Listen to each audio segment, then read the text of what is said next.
You are sitting at your desk. The dorm room is quiet. You have a massive midterm tomorrow morning. You place your phone face down. Ready to focus? For 99% of your life, you avoid this kind of mental friction, yet you do this to yourself every semester. You sit next to a device engineered by billionaires to hijack your attention, and you expect your tired student brain to simply ignore it. The average college student checks their phone over 150 times a day. But what happens when you don't check it? What happens when it just sits there, silently watching you study? You think you are ignoring it. You are not. In 2017, researcher Adrian Ward at the University of Texas conducted a study on cognitive capacity.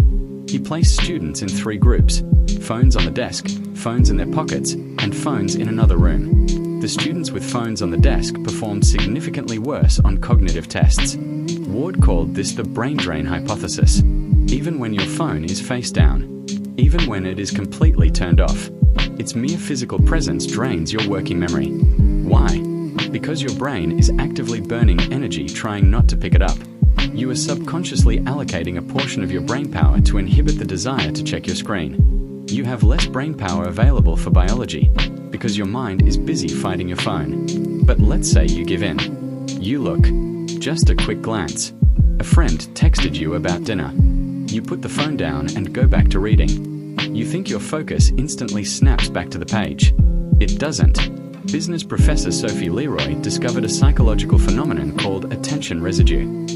When you switch your focus from task A to task B, your attention doesn't transition perfectly. A residue of your attention remains stuck on the previous task. You are reading the chapter on cellular mitosis, but a lingering piece of your cognition is still processing the text message.